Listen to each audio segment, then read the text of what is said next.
Welcome back to another episode of Millennials in Marriage, where couples go from surviving to thriving. On today's episode, what are we talking about? We're going to talk about how our cream is matching. Yes, we got the aesthetics going. Yeah, we do. Thank you for my sweater. I love that sweater. Yeah. That's a great brand. In Him, as in Him. Christ. Yeah. And Thank you for buying me this. the back is beautiful. You want to show them? Maybe I'll show them after. Okay. I'll show them in a minute. We'll keep them in suspense. Yeah. But the proceeds went towards a really good cause. I mean, tell them. You can tell them. When the recent Los Angeles fires broke out, this brand came together and made a beautiful piece. Yeah. All proceeds go to the victims of the Los Angeles fire, my hometown, right? Specifically the Palisades, where I went to high school. So we had to support. So in him, he's in us. That's right. We support your brand. So thank you guys for doing that. That's awesome. Yes. All right. So what are we talking about today? Today is going to be rough. Rough? It's going to be rough. Like rough waters? Rough waters, Any raging life waters. vest? Oh my God. Life vest. Oh my goodness. What's that yellow thing called? Raft? A raft? Life raft? Where are we going today? Tumultuous waters. We're going to get deep. Need sunscreen. I think we're on episode what? Hat. Maybe 4. We're early in this series. Okay. But we're going to talk about it. All right. Why? That's why we're here. Why infidelity happens. And I don't take it lightly. You know, I was born to a single mom at 17 years old. And she told me, honey, you can have and be and do anything you want in this world. You just have to be willing to work hard for it.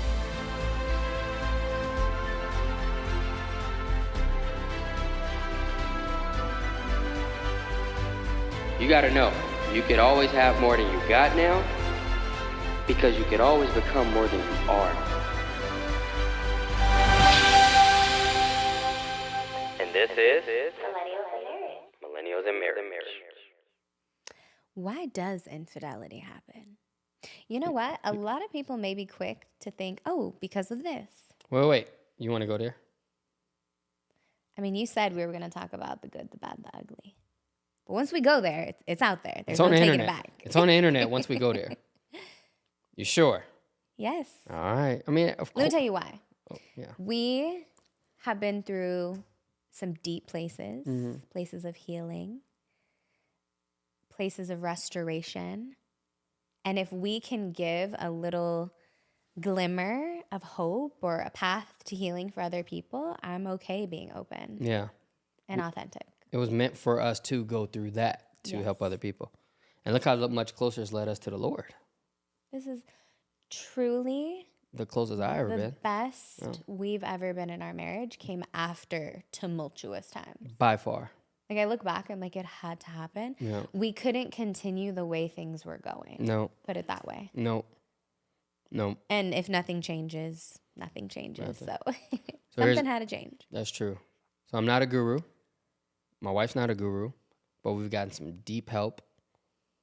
Deep help. And we believe it's our calling at this point. Yeah, Right? absolutely. We have been revealed, if you will, called, pulled into an area to serve people in this way. Yeah. And marriage is such a beautiful component to life that unfortunately I feel like a lot of our society has gotten wrong. Not saying we're perfect and have gotten it all right, but we've been through something. Yeah, we have. And that can help other people. And that's where we're at. We've been helped. Let's help others. So we're going to talk about this on a surface level, Okay. a deep level, a spiritual level, all of it. Okay? This probably be our longest episode. So let's break it all down. Deep dive.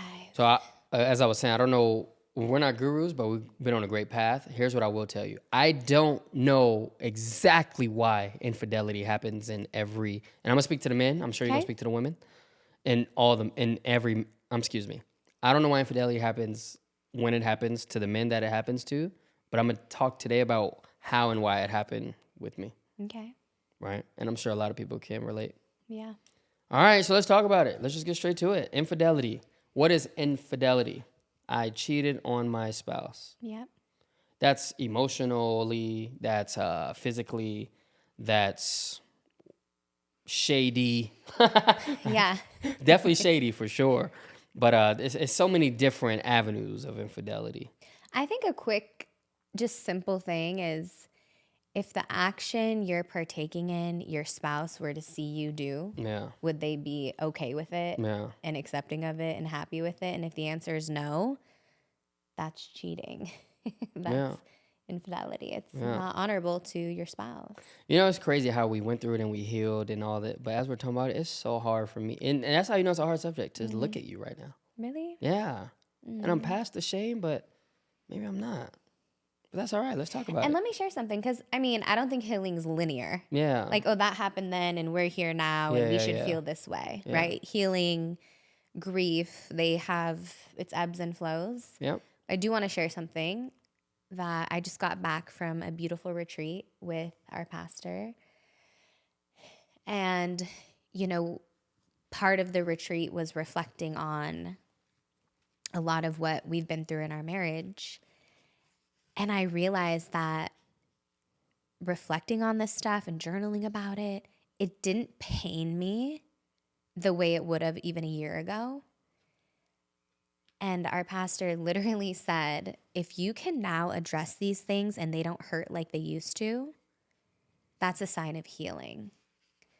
And to me, that was beautiful, because that goes to show, like, we've done the work, we've put in the time, and it's a process, Yep. but it's worth it. And I believe there's beautiful things on the other side. And even outside of infidelity, I mean, if there's issues in your marriage that you're not okay with, like, that's probably a sign healing needs to happen. I agree.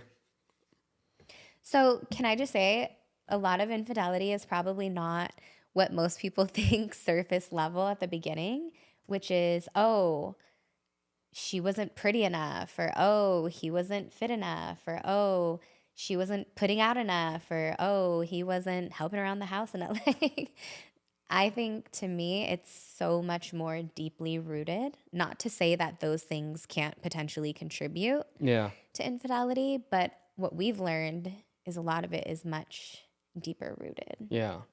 And you know, I'm going to go straight to the New Testament. 1 Corinthians 13:11. Okay. Paul says, when I was a child, I thought like a child, I spake like a child, Yes. etc. Right?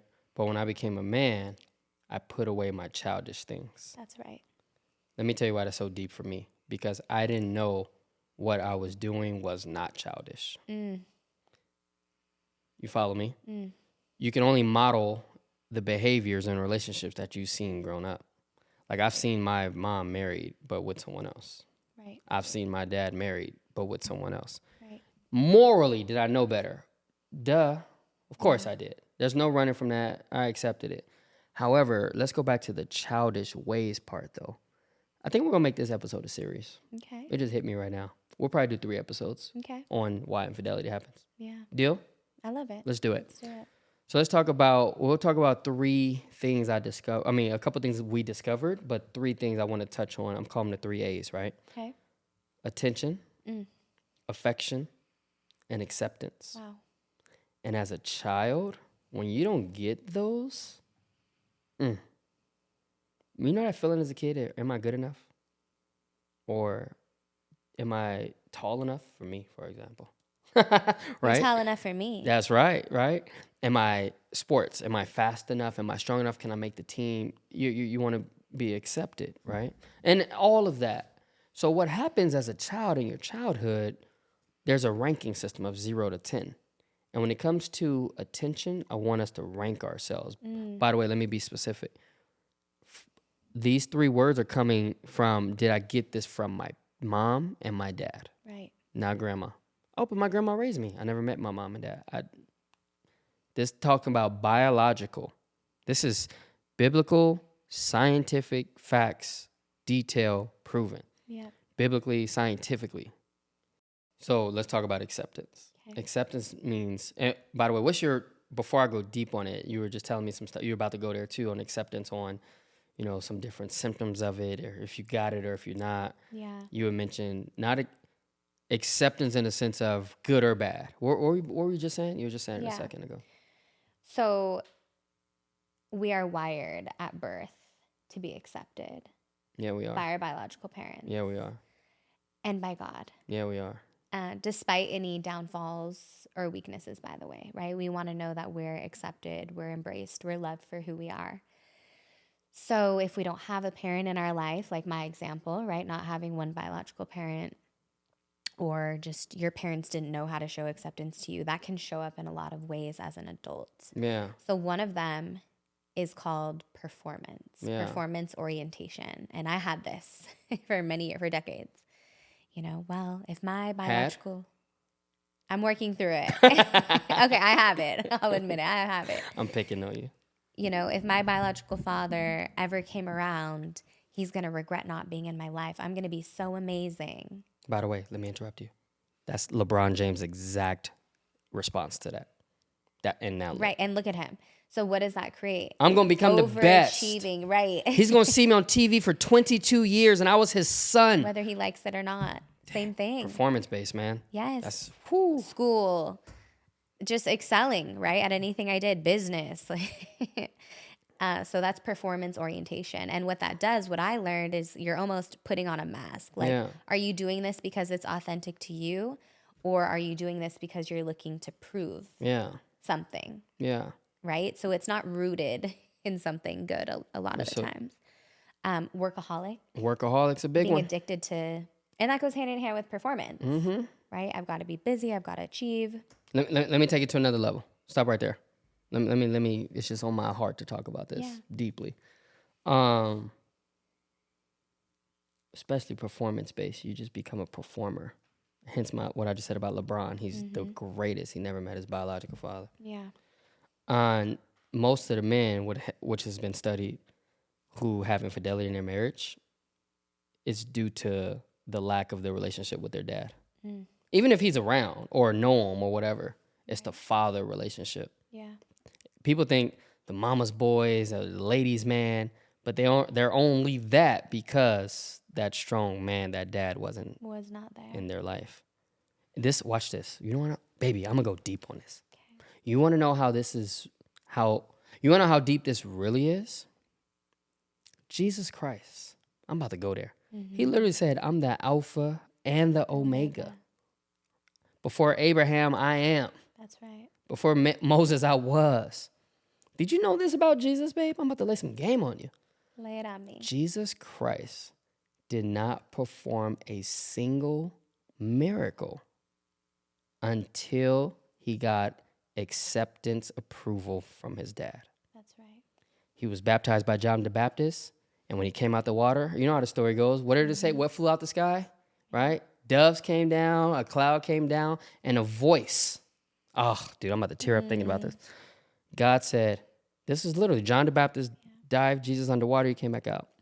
And God said, this is my son whom I'm well pleased. Acceptance. Even Jesus Christ, as the human form of him, couldn't do anything. Couldn't perform a single miracle. Didn't perform a single miracle. I shouldn't say couldn't, but didn't.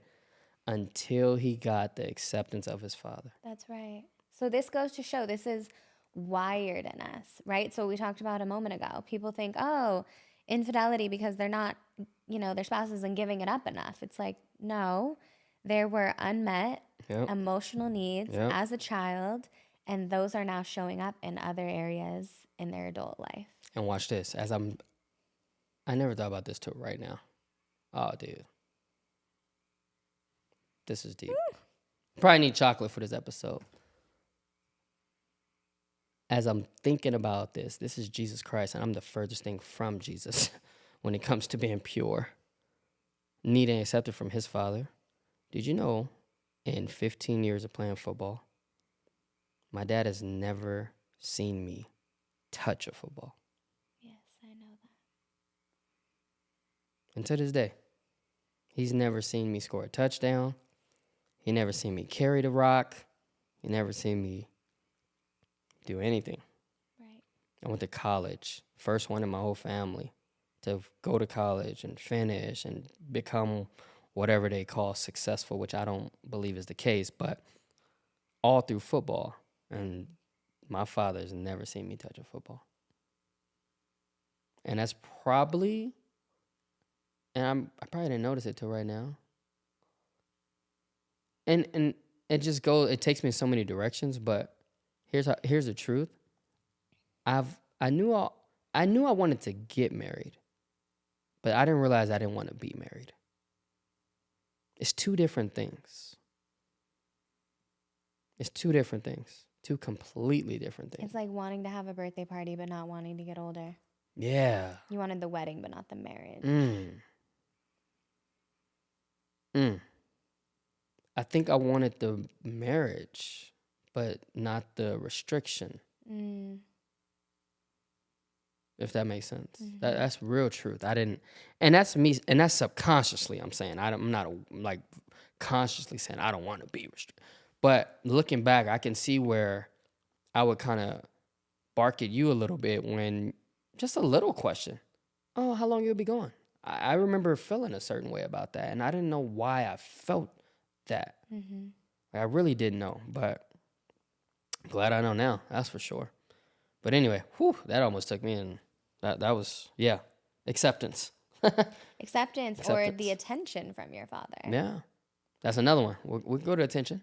Let's talk about attention. Yeah, but hold on. Let's before we wrap up, let's go over the symptoms of all of acceptance real quick. Okay. So watch this. Yeah. So when I was in my men's program, I got some good resources, and like you said, performance, workaholic, insecurity. What's some other symptoms? I got my journal here. Poor self-image. Yeah, poor self-image. Fearful of making a mistake. Fearful of eye contact.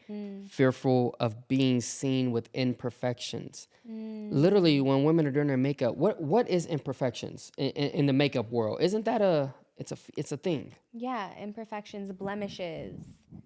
Oh, okay. I don't know the makeup world, but I hear that word. But what is the makeup to fix your imperfection? Sure. Foundation, concealer. Ain't that crazy? Watch this. Think about what you just said. We use a foundation to conceal our imperfections. Right. Think about what you just said. Right. Sephora. My wife loves Sephora. All right, but so here's what I'm gonna leave everyone with on episode 1 of this. If emotional needs were not adequately met during childhood, the feelings that you felt as a child may still be present today. Do you struggle with any of these following feelings? And this is for everyone here. I'm all alone.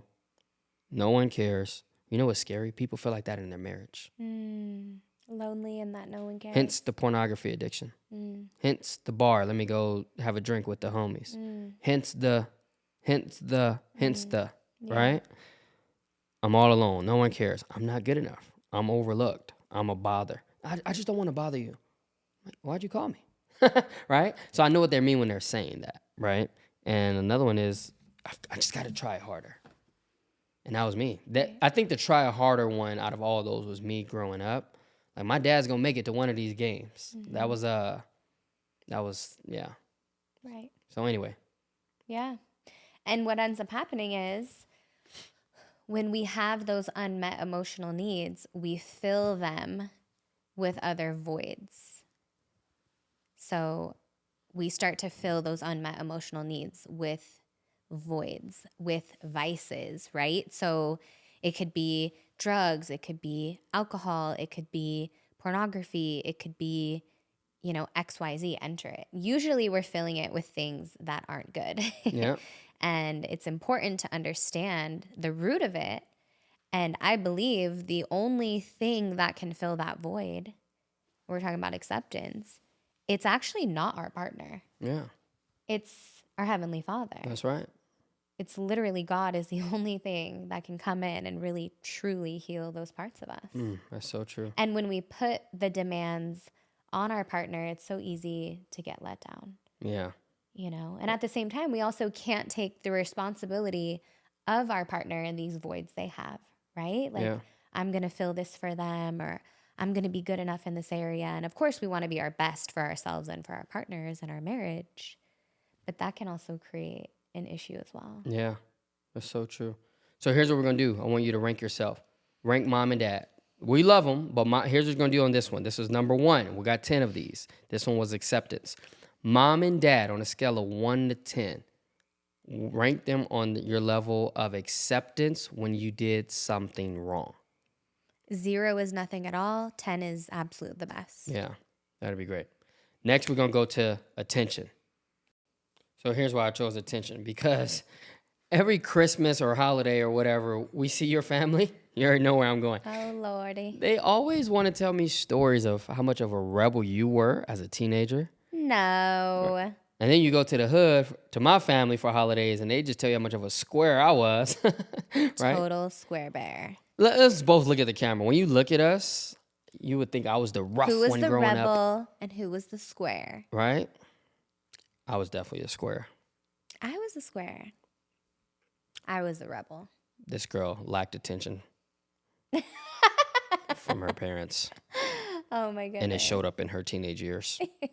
You could go there if you want. But no, on a serious note, it shows up. And I really understand and I see why some, not all, but some celebrities are who they are. Like how they got there. That's right. Like I see it.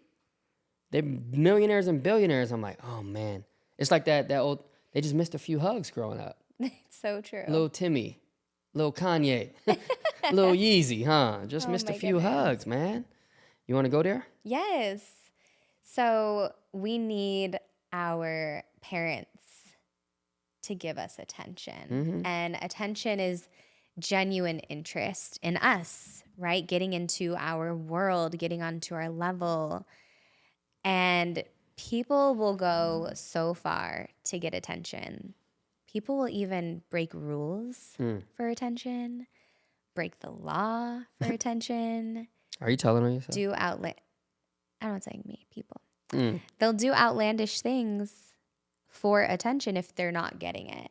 Or if they didn't get it as a child. If they didn't get it as a child. I remember this incredible, in my 1 quarter of college that I went to, I took a sociology class, and the class gave an example that in American culture, this was like a 1st grade class.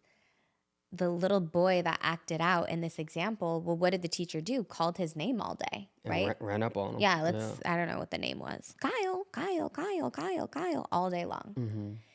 And what ended up happening is that was his way. He said, oh, I don't get attention at home, so if I act out in class, the teacher now will call my name.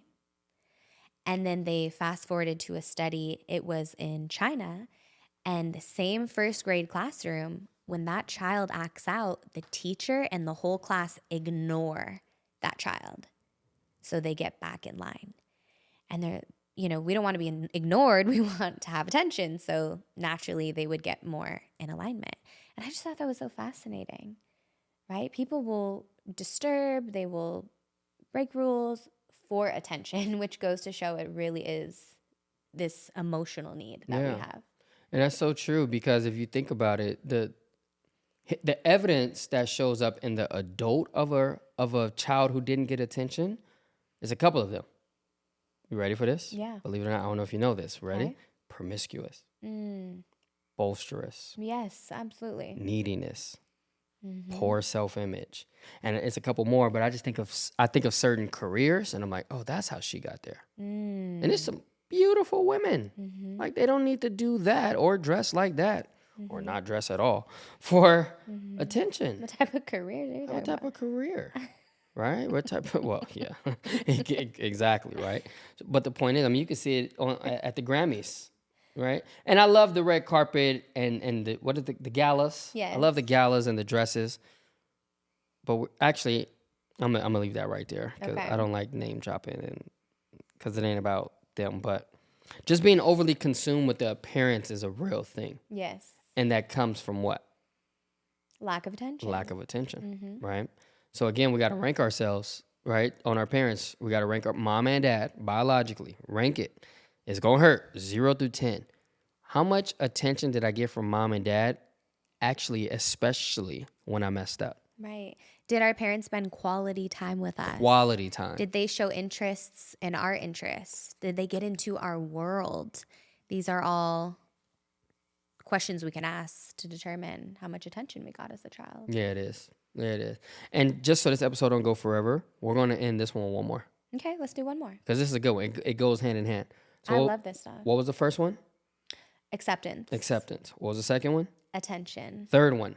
Affection. Ooh. Affection. Oh, Give me the affection. I love me some Devi Dev, don't I? Oh, I love my boy. that's our son.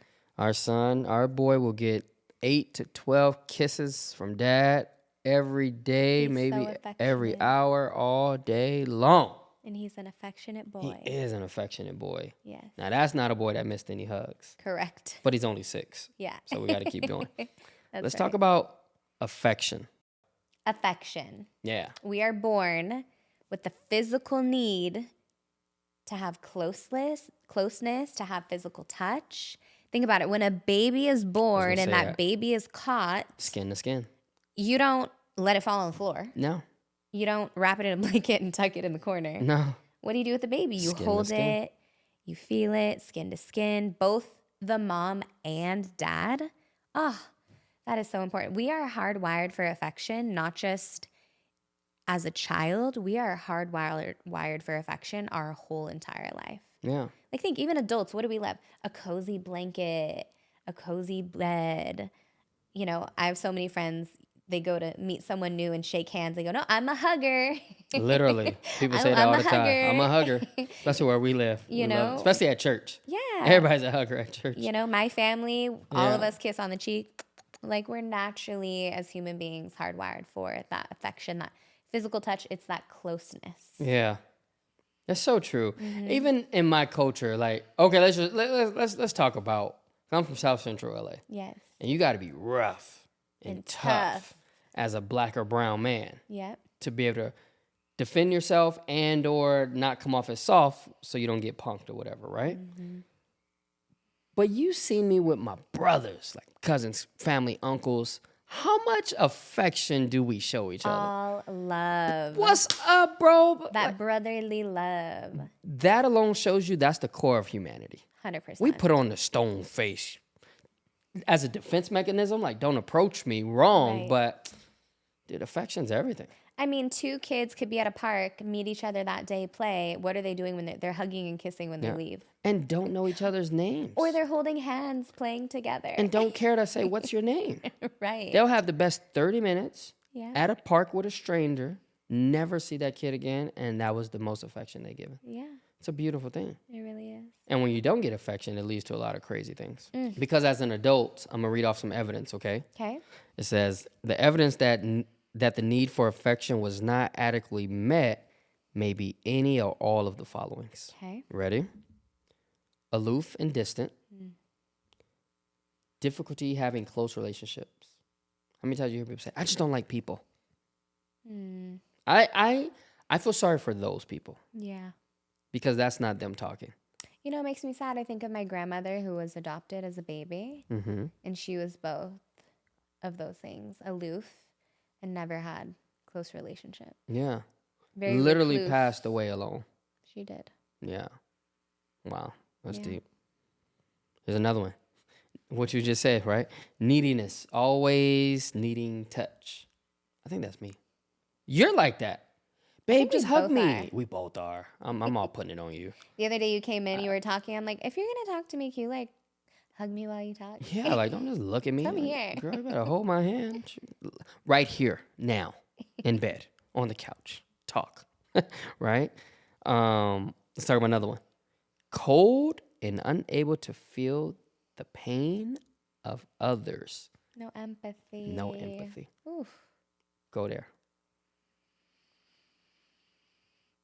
Well, that's a really big deal because human nature is naturally empathetic, and to have a partner that doesn't express empathy, I mean, that's going to create so many emotional voids. Yeah, Yeah. that's true. Emotional neglect. I've been there in a past relationship, by the way. Yeah. It's like, I remember thinking emotional neglect is worse than like physical abuse. Like, it's know. equally abusive. Yeah, Yeah. yeah, It's interesting. it is. There's another one. Feeling unloved if not given enough attention. Mm. Watch this. Now let's get to the stuff. Okay. because it shows up in your adulthood. Flirtatious. Yep. And looking back, I remember when we first met, people would tell you, be careful with DaJuan. He's a nice guy, but he's flirtatious. Or what you used to tell me? They would say you're a player because of how flirtatious you were. So your friendliness, flirtatiousness was mistaken as you were interested. And the women. ladies who told you that, not one of them can say I ever tried to get with them either, huh? No, they never said that. They had nice things to say about me, though. They did. Yeah. But think about that too. We've talked about this. Like, even if that's not your intention, think other people that didn't get attention, now you're giving it, that could be perceived incorrectly. Yeah. Oh, he likes me because he's so nice to me and no one's ever given me attention to me before. Yeah. Right? So Yeah. these unmet needs can really play on each other. This is one I can't deflect. Dude, it's so weird. Inappropriate behavior with the opposite sex. Yeah. I can see that. Yeah. I can see that. No, we got quiet on that one. Nobody wants to talk about that one. Crickets. I'll talk about it. I've been through it, so I get it. Yeah. Right? Not just the inappropriate behavior, but the lack of affection. Right? When I'm thinking about my mom and dad, my mom was awesome. I love my mom. She's awesome. Yeah. But my mom wasn't the affectionate mom, as you know. She's not like, I come in the house with a black eye, or I dropped a touchdown, or I got a bad grade. My mom reacted the same way for everything, right? And it's the exact opposite of what they call motherly love. Is it motherly love? Right? Come here, baby. Like nurturing. Nurturing. Come here, baby. Let me coddle you. Affectionate. Let me love on you. Yeah. You'll do better next time. She's like, you better get your and hey, mom, I'm coming to you for that. Right? But what does that do? It led me, I'm like, okay. And let's talk about us, even in marriage. If we're having a spat, or if we're not agreeing on something, or I'm not feeling love or affection, I guess it could have subconsciously led my attention somewhere else. That's the truth. Yeah. And I can see how that happens. And again, not because it's a fault of yours. It just triggered, because I could see little boys at this point turn into pornography at 12 or at 10 because of what? Lack of affection at home. Right. Like, it's a real thing. It So is. 20 years later as an adult, you don't need pornography. You got access to people. So I can see that. I can see that big time. Last but not least, the unmet need, and it's the same thing, the unmet need for affection can create an obsession for sex. Remember when we first started dating? Remember what you asked me about? Remember when we talked about that? Can we talk about that? We can talk about that. Yeah, we talk about so many things. I know, Which part? What I just read, what I just say, About sex? an obsession for sex. One of the first, Yeah, what you told me? yeah. How do we get on that subject? Because I want to say it correctly. You like the idea. Yeah, but how do we get on this subject? Sex came up in one of our first dating conversations because we're adults. We're in our 20s, but we're adults. And you asked me something about it. And now, obviously, I know why you asked that, because you came out of a, what did you just say? Neglected relationship. Emotionally neglectful Yeah. relationship. And you probably didn't get none for a while, is what you're saying. Let's just say it. I don't know. I wasn't there, right? But I'm just saying. But the point is, I'm saying that because that was one of our first conversations. You said something along the lines of, I don't know, help me remember. Like, how did I answer what my answer was? So what do you think you asked me before I say the answer? Like, how important is intimacy to you? Maybe something like that. Okay, yeah. And I gave my wife the most. Who wasn't your wife at the time? You were just my shorty, someone I was hollering at. What did I say? I said, I like the idea of sex. Remember I said that? Yes. But even that lets me know, like, I wasn't looking to be a creep and mess with a bunch of girls and have all these girls on the side. Huh? The idea of The idea of it. I literally said that like our first month dating, I said, I think I like the idea of sex. Because even now to this day, I'm not like driven by it. It's more of, I love it. It's great. We have a good time, of course, right? But it's more of, I guess it says the obsession. the obsession for sex. Yeah. That's interesting. I'm gonna come back to that one. I'm gonna call, you know what pastor I'm gonna call. I'm gonna go deep on that one. Okay. On a scale of 0 to 10, rate each parent, meaning the affection was met or not met, 0 to 10, from your biological mother, your biological father, and that's gonna let you know. So let's recap. Physical touch, that connection. Let's recap on all three. Okay. Attention, Yep. affection. Yes. What was the first one? Acceptance. Acceptance. So here's our action plan. We're gonna look at acceptance, affection, attention. Now I said it alphabetically, right? Acceptance, affection, attention, alphabetically. From 0 to 10, let's rank ourselves. From 0 being the worst, 10 being the best. Biological mom, biological dad. Be in touch with us. Obviously, in the chat below, we're going to have some stuff down there for you guys in the description, a link. We're going to do some surveys, and we're going to give you some feedback and some course correction on your marriage as well. So hang in there real quick. Yeah, But absolutely. I know you want to say one more thing. So we open it up talking about why infidelity. Why do people cheat? And hopefully this is very eye-opening. It may not be surface level things that we are so quick to assume. Many times there's these deep rooted areas that are unmet, and we're looking to fill them. Yeah. We're looking to fill these voids with other things. Next episode, here's what we're going to do. I'm literally going to give these men the exact strategy, what I gave myself to not cheat. Okay. So how do we help men stop cheating? How do we help men not cheat? Yeah. Don't we want to know? Yeah. And with that being said, think about it. This is so important because to me, this is a sign that there's areas that need to be healed in a person. Yeah. And as a partner, I mean, of course, a line has to be drawn, and it doesn't mean this can go on, right? And obviously we made a commitment that behavior isn't happening, but it's getting to the root cause of why it did. Yeah. Because I'm going to leave you with this too. I'm going to go into this on the next episode, because as you just said that, I thought of all the dumb things and times I was having in my head and on my phone and just being inappropriate, honestly, outside of our marriage. 90% of the time, God is my witness, I was having a out-of-body experience talking to myself. D, what are you doing? Why? Yeah. Bro, this is going to be all over Wall Street Journal. This is going to be on New York Times. Like, literally, I would tell myself that in action of stuff. It's like so that lets me further know. Here's the truth. Most people don't want to. So we always want to get to why. Right. That's where I was at. Why am I doing this? Yeah. Why am I doing something I don't want to do? Yep. Oh, man. And thank goodness. Yeah. I have a partner that's conscious of that to make a change and be intentional about it. And thank goodness you have someone that's supportive, willing to be by your side as this is navigated. Thank God. Because many people don't have that. Yeah, we live in cancel culture. You do one thing wrong, I'm out. You do one thing wrong, and this is inappropriate, and how could you, and I'm out.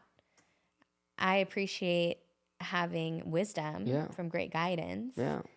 Saying, you know what? We can fix this. Yeah. There's healing that can happen. We got this. And I believe God can heal and restore all. So. We got this. We definitely can help other people. Yeah. Boom. Hey, we're going to make this a series. We're going to make 2 more episodes on that. We're going to stay right here on why infidelity happens. Love you guys. See you soon. See you soon.